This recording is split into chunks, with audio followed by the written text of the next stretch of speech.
Hello friends, good morning. मैं मुकेश कुमार, आप सबका हमारे यूट्यूब चैनल करियर पॉइंट पे बहुत बहुत स्वागत है। दोस्तों आज हम लोग देखेंगे बिहार स्टेट सामाजिक विज्ञान का अर्थशास्त्र यानी इकोनॉमिक्स का टेस्ट नंबर 7। टेस्ट नंबर 6 तक कराया जा चुका है इकोनॉमिक्स का। आज हम लोग देखेंगे टेस्ट नंबर 7 और इसमें हम लोग देखेंगे 25 मोस्ट इंपॉर्टेंट प्रश्न जो आपको बिहार टेक्स्ट बुक क्लास 9-10 से लिया गया है दोस्तों। और ये आप सभी के लिए काफ़ी महत्वपूर्ण है क्योंकि यहीं से प्रश्न पूछे जाएंगे। तो चलिए स्टार्ट करते हैं और थोड़ा सा आपको बता दें कि आपको इकोनॉमिक्स के अलावे आप लोग को हिस्ट्री, ज्योग्राफी, पॉलिटी का टेस्ट कराया जा रहा है। ज्योग्राफी का डेली लाइव आकर के पढ़ा रहे हैं 12 बजे दिन में। तो आप लोग 12 बजे दिन में ज़रूर से ज़रूर ज्वाइन करें, है ना। 12 बजे से स्टार्ट होगा, अभी 9 बजने वाला है, 8:30 हो गया है। 9 बजे आप लोग को ये वीडियो लोड हो जाएगा और 12 बजे से ज्योग्राफी आप लोग को लाइव आकर पढ़ाएंगे। तो आप लोग जरूर से जरूर ज्वाइन करें। जिनको भी ज्योग्राफी पढ़ना है मैप के माध्यम से पढ़ना है, ये नहीं कि सिर्फ स्टेट के लिए, इसके अलावे भी अगर कोई एग्जाम देते हैं तो उसमें आपको भी बहुत काम देगा। ठीक है, चलिए स्टार्ट करते हैं। और इस वीडियो का PDF चाहिए तो ये हमारा टेलीग्राम चैनल है, तो इस पर आप डाउनलोड कर सकते हैं, है ना। और तो चलिए दोस्तों स्टार्ट करते हैं। आज का पहला प्रश्न है आपका कि निम्नलिखित में से कार्यशील पूंजी कौन सी है। आपको बताना है कि कार्यशील पूंजी कौन सी है। तो क्या हो जाएगा, ऑप्शन देखिए। ऑप्शन है आपको हल और बैल, बी है ऑप्शन की ट्रैक्टर, सी है खाद बीज और डी है इनमें से कोई नहीं। तो निम्नलिखित में से जो कार्यशील पूंजी है वो क्या हो जाएगा, तो आंसर हो जाएगा आपका सी नंबर पहला का, यानी खाद और बीज जो है हमारा ये कार्यशील पूंजी के अंतर्गत आता है ना। और देखिए जितने प्रश्न लिए गए हैं आपको क्लास 9-10 बिहार टेक्स्ट बुक से लिए गए हैं। ठीक है, चलिए। और कार्यशील पूंजी का देखिए फॉर्मूला होता है, फॉर्मूला आप लोग याद रखिए, कभी कभी पूछ लिया जाता है। तो कार्यशील पूंजी बराबर फॉर्मूला क्या होता है, तो आप लोग लिख ले कि वर्तमान संपत्ति, क्या वर्तमान, मैं लिख देता हूं, वर्तमान संपत्ति माइनस, है ना, वर्तमान संपत्ति में माइनस कर देंगे वर्तमान देयताएं। ठीक है, वर्तमान देयताएं, तो ये याद रखिएगा, ये पूछा जाता है। ठीक है, वर्तमान देयताएं। चलिए, तो ये था आपका फॉर्मूला कार्यशील पूंजी का। अगला प्रश्न देखते हैं, दूसरा नंबर की भारत में कृषि की नवीन पद्धति कब अपनाई गई। बहुत अच्छा प्रश्न है कि कृषि की नवीन पद्धति कब अपनाई गई थी भारत में। ऑप्शन है 1955-56, बी है 66-67, सी है आपका 75-76 और डी है 1986-87। तो क्या हो जाएगा, आंसर हो जाएगा आपका बी नंबर, यानी 1966-67 में, यानी जिसको कहा जाता है भारत में जो हरित क्रांति आई थी, है ना, उसी को कहा जाता है नवीन पद्धति अपनाई गई थी कृषि में। और कृषि जो आया था आपका हरित क्रांति, उसमें सबसे अधिक जो प्रभाव पड़ा था दोस्तों वो किस फसल पे पड़ा था, वो था आपका गेहूं, है ना। सबसे अधिक जो फसल पड़ा था वो रबी फसल गेहूं पे पड़ा था। गेहूं के उत्पादन में काफ़ी उस समय से वृद्धि हुआ, सबसे ज़्यादा प्रभाव पूछा जाता है गेहूं पे पड़ा था। और भारत में इसके जन्मदाता कौन थे, तो MS स्वामीनाथन। ठीक है, याद रखिएगा। अगला प्रश्न है आपका थर्ड नंबर कि निम्नलिखित में से कौन उत्पादक है। उत्पादक कौन सा है, यहाँ ऑप्शन दिया गया है 4 ऑप्शन है, बढ़ई, विद्यार्थी, ठग और भिखारी। तो निम्नलिखित में से उत्पादक कौन है, ऑप्शन है बढ़ई, विद्यार्थी, ठग, भिखारी। तो क्या हो जाएगा आंसर, आपका आंसर हो जाएगा दोस्तों ए नंबर, यानी जो बढ़ई है ये आपका उत्पादक के अंतर्गत आता है। ठीक ना, आंसर हो जाएगा आपका ए। अगला प्रश्न है आपका 4 नंबर प्रश्न है कि भूमि उत्पादन का साधन है। भूमि जो है ये काफ़ी इंपॉर्टेंट प्रश्न है। ठीक है, भूमि उत्पादन का कैसा साधन है, गतिशील, सक्रिय साधन या निष्क्रिय साधन या नाशवान साधन है। तो देखिए आपके दिमाग में आएगा सबसे पहले कि भूमि सक्रिय है, लेकिन बिल्कुल गलत बात है। भूमि जो है ये सक्रिय नहीं है, भूमि क्या है, निष्क्रिय साधन है। ठीक है ना, भूमि क्या हो जाएगा, निष्क्रिय साधन। आंसर हो जाएगा आपका सी नंबर, याद रखिएगा, बहुत अच्छा प्रश्न है। अगला प्रश्न है आपका 5 नंबर के निम्नलिखित में से कौन सा कारक श्रम के अंतर्गत आता है। श्रम के अंतर्गत कौन सा कारक आता है आपको बताना है। ऑप्शन है माँ द्वारा बच्चे की सेवा करना, बी है छात्र द्वारा मनोरंजन के लिए क्रिकेट खेलना और आपका सी है कि शिक्षक द्वारा वर्ग में अध्यापन करना और डी है संगीत का अभ्यास करना और उसका आनंद लेना। तो तो 5 का आंसर क्या हो जाएगा आपका सी नंबर, यानी शिक्षक द्वारा वर्ग में अध्यापन करना, ये क्या है, श्रम के अंतर्गत आता है। आंसर क्या हो जाएगा आपका सी। अगला प्रश्न देखिए 6 नंबर कि पूंजी उत्पादन का साधन है। पूंजी उत्पादन का कैसा साधन है, अभी आपको बताए थे, जो भूमि है ये उत्पादन का निष्क्रिय साधन है, तो पूंजी भी दोस्तों आपका निष्क्रिय साधन होगा। आंसर क्या हो जाएगा बी नंबर, हाँ बी, ये नहीं बी हो जाएगा, ठीक है ना, निष्क्रिय साधन है। आंसर क्या हो जाएगा बी, ठीक है। हाँ, भूमि भी निष्क्रिय है, पूंजी निष्क्रिय साधन होता है। अगला प्रश्न देखते हैं, बहुत अच्छा प्रश्न है। भारत में जनसंख्या घनत्व की दृष्टि से बिहार का स्थान, देखिए काफ़ी इंपॉर्टेंट है कि जनसंख्या घनत्व की दृष्टि से अगर देखा जाए तो बिहार कौन से नंबर पे आता है, तो जनसंख्या घनत्व में प्रथम नंबर पे आता है बिहार। और जनसंख्या घनत्व है कितना बिहार का, तो 1106 व्यक्ति प्रति वर्ग किलोमीटर, 1106 व्यक्ति प्रति वर्ग किलोमीटर जनसंख्या घनत्व है, जो भारत में सबसे अधिक है। दूसरा नंबर पे कौन है, दूसरा नंबर पे आता है आपका WB यानी वेस्ट बंगाल, ठीक ना। तो याद रखिएगा वेस्ट बंगाल दूसरे नंबर पे है, प्रथम है आपका बिहार, ठीक है।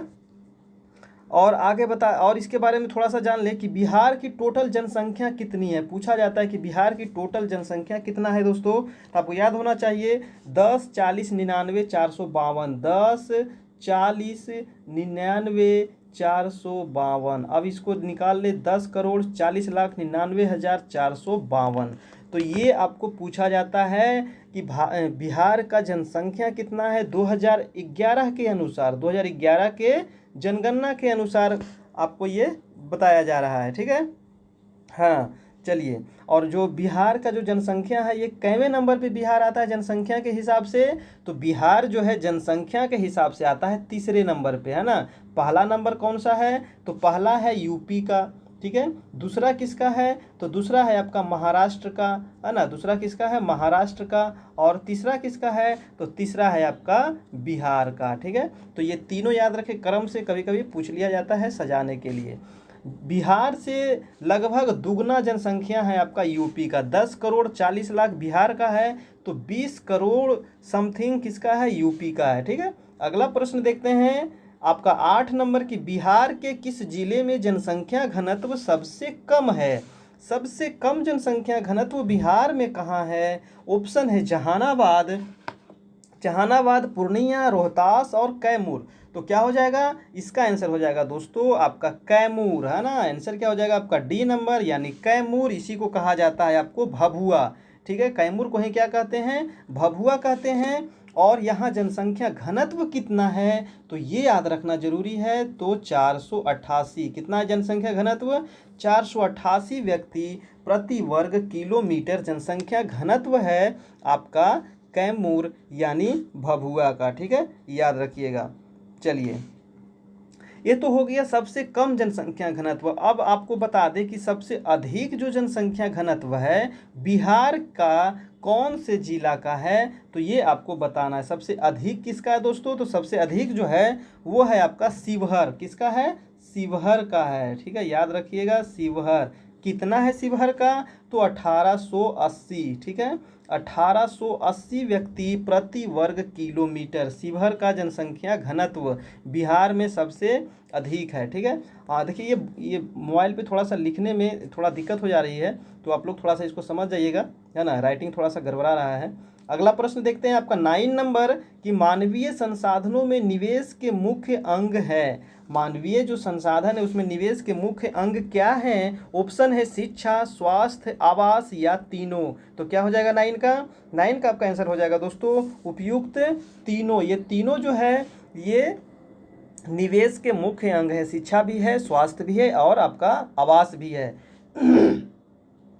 चलिए, अगला प्रश्न है आपका 10 नंबर कि निम्नलिखित में कौन मानवीय पूंजी निर्माण का अंग नहीं है। निम्नलिखित में कौन मानवीय पूंजी निर्माण का अंग नहीं है, ठीक है। तो नहीं है क्या हो जाएगा आपका आंसर, नहीं है में आपका आंसर हो जाएगा दोस्तों, ऑप्शन है स्वास्थ्य, प्रशिक्षण, अकुशलता या प्रबंधन। तो इसका आंसर क्या हो जाएगा, अकुशलता मानवीय पूंजी का निर्माण का अंग नहीं है। आंसर क्या हो जाएगा आपका सी नंबर, चलिए अगला प्रश्न देखिए 11 नंबर प्रश्न पढ़िए।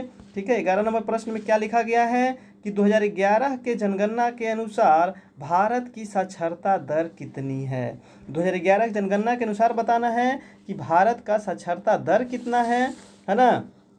ऑप्शन आपको दिया गया है 62.4%, 64.8% या सी नंबर है 75.4%, 04% या डी है 74.04%। तो भारत की जो साक्षरता दर है ये 2001 के अनुसार काफ़ी इंपॉर्टेंट है, भी आई है ये आपका। तो ये आंसर हो जाएगा आपका डी नंबर, यानी 74.04% जो है भारत का साक्षरता दर है। अगर आपसे पूछ लिया जाए कि भारत में पुरुष की साक्षरता दर कितना है, तो पुरुष की साक्षरता दर जो है 82.14%। कितना है? 82.14% पुरुष का है। और महिला का भी आपको बता दें कि महिला की साक्षरता दर कितना है भारत में, तो 65.46%। तो ये तीनों काफ़ी इंपॉर्टेंट है दोस्तों, बहुत बार आपको एग्जाम में पूछा गया, सभी एग्जाम में पूछे गए हैं, है ना। और देखिए पूछा जाता है क्वेश्चन कि भारत में सबसे अधिक जो साक्षरता दर है वो किस राज्य की है, तो वो है आपका केरल का। ठीक है, केरल का है। और कितना है केरल का, तो ये पता होना बहुत ज़रूरी है। तो 93.9, कहीं कहीं आपको 94 भी मिलेगा, क्योंकि देख रहे हैं 93.9 94 के एकदम लगभग में है, तो इसलिए कहीं कहीं 94 भी मिलता है। ठीक है, याद रखिएगा। अगला प्रश्न देखते हैं आपका 12 नंबर प्रश्न है कि निर्धनता की माप मुख्यतः किस आधार पे की जाती है। निर्धनता की माप किस आधार पे किया जाता है ये बताना है। ऑप्शन है आपको आय के आधार पे, उपभोग के आधार पे, या सी है ए और बी दोनों, और डी है उपयुक्त सभी। तो 12 का आंसर क्या हो जाएगा? ए एवं बी दोनों, यानी आय के आधार पर भी और उपभोग के आधार पर भी निर्धनता की माप किया जाता है ना। अगला प्रश्न है आपका 13 नंबर कि निम्नांकित में किन व्यक्तियों पर निर्धनता का सर्वाधिक प्रभाव पड़ता है ना। सर्वाधिक प्रभाव किस पे पड़ता है? ऑप्शन है अनाथ बच्चे, जो बच्चे अनाथ हैं, विधवाएं या जो महिलाएं विधवाएं हैं, है ना। सी है दलित वर्ग के व्यक्ति, या डी है उपयुक्त सभी। ठीक है, तो आंसर क्या हो जाएगा? सभी पे प्रभाव पड़ता है ना, निर्धनता की प्रभाव सभी पे पड़ेगा, गरीबी का प्रभाव। अगला प्रश्न है आपका 14 नंबर की बिहार की कुल जनसंख्या। ठीक है, प्रश्न है बिहार की कुल जनसंख्या का कितना प्रतिशत भाग गरीबी रेखा के नीचे है। ठीक है, तो कितना जनसंख्या गरीबी रेखा के नीचे है बिहार का? ऑप्शन है 26%, 36%, 41.4% या 51%। तो 14 का आंसर क्या हो जाएगा दोस्तों? आपका सी नंबर, यानी 41.4% जो है ये बिहार में मतलब जनसंख्या गरीबी रेखा के नीचे है। आंसर हो जाएगा आपका सी नंबर। अगला प्रश्न है, आपको पता है तो ठीक है, नहीं पता है तो आप लोग नोट कर ले और इसके एक बार देख ले, उसके बाद पीडीएफ भी डाउनलोड कर सकते हैं, अपना तैयारी कर सकते हैं। और वीडियो पे नए हैं तो प्लीज़ ज़रूर से ज़रूर चैनल को लाइक करें, सब्सक्राइब करें, अपने दोस्तों के साथ शेयर करें, और लास्ट में कमेंट करके बताइए कि आप सभी ने कितना सही किया, है ना। आप लोग को वीडियो कैसा लगा ज़रूर बताइएगा दोस्तों। आप सभी के लिए काफ़ी मेहनत कर रहे हैं, लगातार मेहनत कर रहे हैं, बहुत दिनों से मेहनत कर रहे हैं। आप लोग को करना कुछ नहीं है, बस चैनल को सब्सक्राइब कर लेना है। कोई पैसा तो लगता नहीं है सब्सक्राइब करने में, और ना ही पढ़ने में कोई पैसा लगता है, फ्री में सब चीज़ करा रहे हैं। ठीक है, तो आप लोग कम से कम इतना तो कर सकते हैं ना, एक लाइक कीजिए और कम से कम चैनल को सब्सक्राइब कर ले, और दोस्तों के साथ अपने शेयर जरूर करें। ठीक है, अगला प्रश्न है आपका 15 नंबर कि भारत के किस राज्य में बिहार की तुलना में निर्धनों की संख्या अधिक है। अब तुलना कर रहा है कि बिहार की जो निर्धनता रेखा है उससे अधिक कौन से राज्य में है। ठीक है, तो ऑप्शन है महाराष्ट्र, उड़ीसा, पश्चिम बंगाल और उत्तर प्रदेश। आंसर हो जाएगा आपका उत्तर प्रदेश में बिहार से ज़्यादा निर्धन लोग रहते हैं। ठीक है, गरीब लोग रहते हैं। अगला प्रश्न, इसका आंसर क्या हो जाएगा? आपका डी नंबर। नेक्स्ट प्रश्न देखते हैं, 16 नंबर है, 16 नंबर प्रश्न है कि बिहार में गरीबी की समस्या के लिए निदान की आवश्यकता है। ठीक है, निदान की क्या आवश्यकता है, किस प्रकार से निदान किया जा सकता है गरीबी को, है ना, निर्धनता को? ऑप्शन है कृषि विकास करके, उचित जल प्रबंधन करके, या सी है पर्याप्त निवेश करके, या उपयुक्त तीनों। तो आंसर क्या हो जाएगा इसका? उपयुक्त तीनों, है ना। तीनों चीज़ अगर हम करते हैं सही से तो निर्धनता रेखा को हम कम कर सकते हैं, गरीबी रेखा को हम खत्म कर सकते हैं। नेक्स्ट प्रश्न देखते हैं आपका 17 नंबर प्रश्न है कि शहरी क्षेत्र के व्यक्तियों को, ठीक है, क्या प्रश्न है कि शहरी क्षेत्र के व्यक्तियों को भोजन में प्रतिदिन कितनी कैलोरी की आवश्यकता होती है। बहुत बहुत इंपॉर्टेंट प्रश्न है। जो शहर में लोग रहते हैं उनको कितनी कैलोरी चाहिए डेली।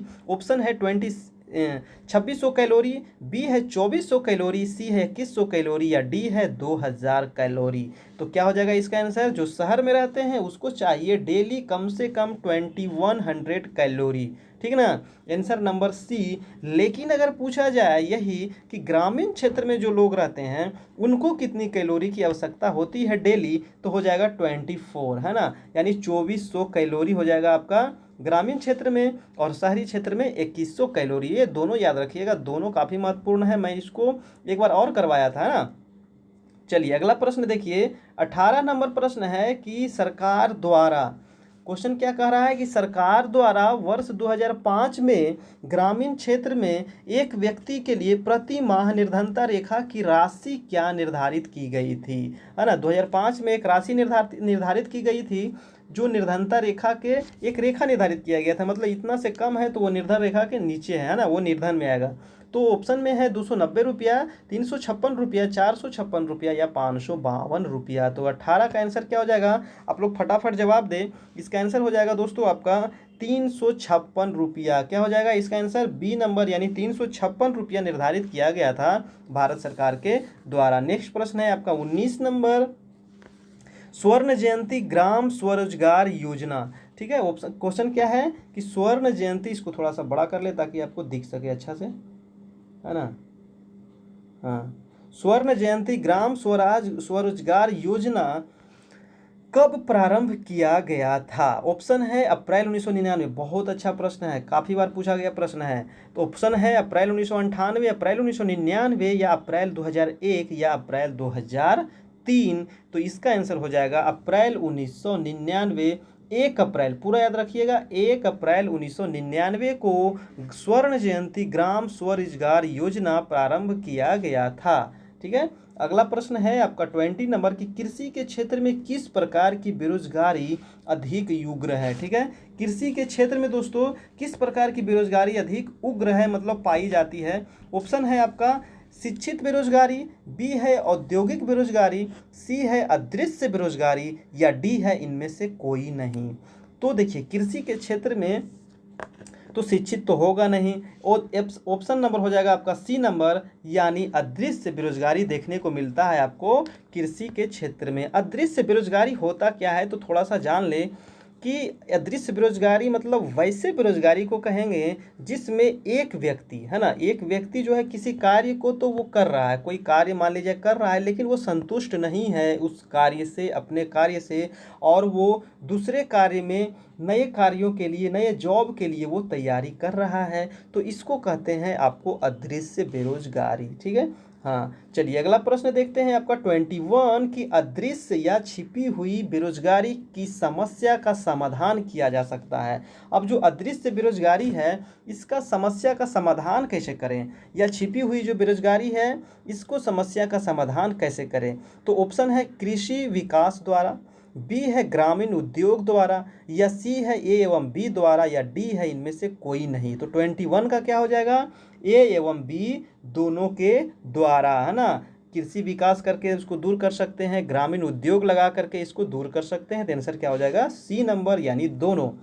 नेक्स्ट है आपका 22, और दोस्तों अभी तक हमारे चैनल को सब्सक्राइब नहीं किए हैं तो प्लीज़ जरूर से जरूर सब्सक्राइब कर ले, बेल आइकन प्रेस कर ले। यहाँ पूरी तैयारी कराई जा रही है आपको बिहार स्टेट की, है ना, और इसके अलावा अगर आप सीटेट की तैयारी कर रहे हैं, केबीएस की तैयारी कर रहे हैं, तो वो भी आपको कराया जा रहा है।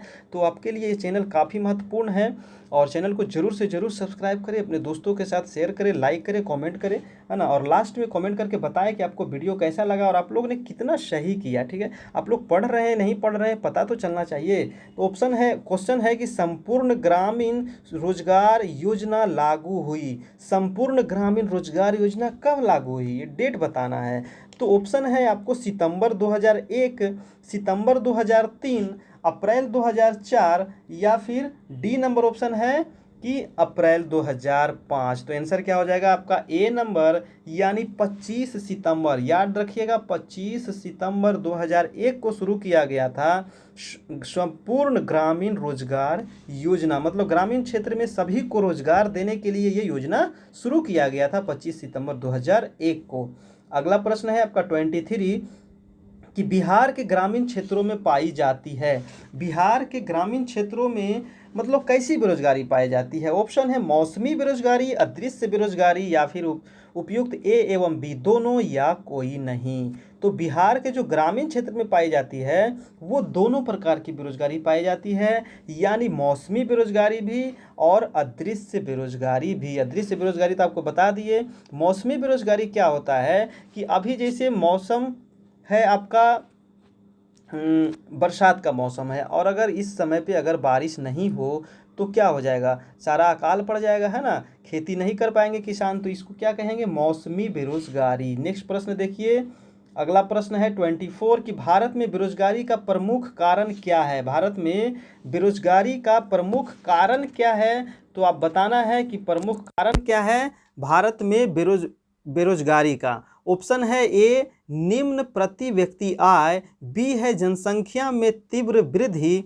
सी है आपका कृषि पर कम जनभार, और डी है इनमें से कोई नहीं। तो 24 का आंसर क्या हो जाएगा दोस्तों, बी नंबर, यानी जनसंख्या में तीव्र वृद्धि भारत में बेरोजगारी का मुख्य कारण है। ठीक है चलिए, इसका आंसर हो गया बी। और 25 नंबर प्रश्न है, 25 प्रश्न है कि भारत में शिक्षित बेरोजगारी का प्रधान कारण क्या है? जो शिक्षित बेरोजगारी है, शिक्षित में भी बेरोजगारी है ना, लोग पढ़ लिए हैं और पढ़ लिख के बीए कर लिए हैं, ग्रेजुएट कर लिए हैं, बीएड कर लिए हैं, सीटेट पास हैं, बीटेट पास है, फिर भी उसको रोजगार नहीं मिल रहा है। तो ये क्या हो जाता है, शिक्षित बेरोजगारी इसको कहेंगे, है ना। तो ऑप्शन क्या है कि भारत में शिक्षित बेरोजगारी का प्रधान कारण क्या है, यानी मुख्य कारण क्या है? तो ऑप्शन है कुटीर उद्योगों का पतन, बी है औद्योगिकरण की मंद गति, सी है दोषपूर्ण शिक्षा प्रणाली, या डी है जनसंख्या में वृद्धि। तो जो शिक्षित बेरोजगारी का मुख्य कारण है दोस्तों, वो आंसर क्या हो जाएगा, दोषपूर्ण शिक्षा प्रणाली। आपका मतलब शिक्षा प्रणाली में दोष है, इस वजह से शिक्षित बेरोजगारी का प्रधान कारण ये माना जाता है।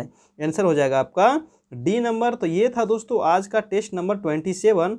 आपको कैसा लगा आप लोग ज़रूर बताइएगा। अच्छा लगा हो तो एक लाइक करेंगे, और हमारे चैनल को अभी तक सब्सक्राइब नहीं किए तो ज़रूर से ज़रूर सब्सक्राइब कर ले। और इस वीडियो का पीडीएफ चाहिए तो ये टेलीग्राम चैनल है जहाँ से आपको पीडीएफ मिल जाएगा। ये हमारा फेसबुक पेज है, यहाँ भी आपको पीडीएफ दिया जाता है, तो आप लोग दोनों ज्वाइन करें, है ना। तो ठीक है दोस्तों, फिर कल मिलते हैं, तब तक के लिए जय हिंद जय भारत।